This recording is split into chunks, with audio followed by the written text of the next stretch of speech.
C'est-à-dire le Congolais ordinaire, pour survivre au Congo, il fallait qu'il soit dans la corruption, soit qu'il reçoit la corruption ou qu'il donne la corruption.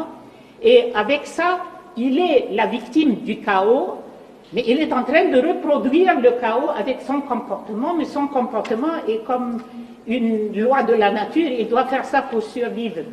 Et le chaos, c'est enraciné dans le système de manière à ce qu'on puisse dire aujourd'hui que le système de reproduction du chaos, c'est devenu comme un cercle vicieux, ça se renforce de soi-même avec les rapports de force qui sont sur place et qui sont appuyés par des forces extérieures. Et ça, je suis un peu inquiète quand j'entends expliquer les programmes politiques ou ce qu'il faut faire au Congo et comment on va aboutir à réformer ou changer le système sans qu'on aborde le problème de la dépendance totale de ce qui se passe au Congo au niveau de la nomenclature. La nomenclature, c'est la classe politique qui a évolué au Congo et c'est une classe très restreinte.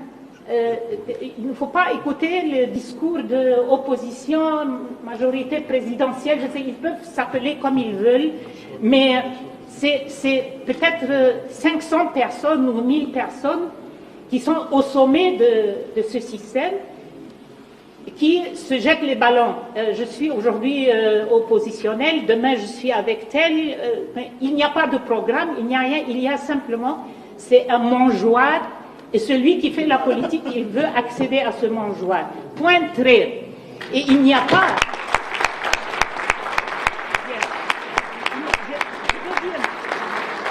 Je veux dire, il n'y a pas d'espoir que jamais... Moi, j'enseigne les sciences politiques depuis 30 ans ou quoi. Et je vous dis que l'expérience humaine, l'expérience universelle nous dit qu'il n'y a pas de possibilité que ceux qui créent le chaos, vous pouvez vous adresser à eux pour dire « aidez-nous à maîtriser le chaos ». Ce n'est pas possible.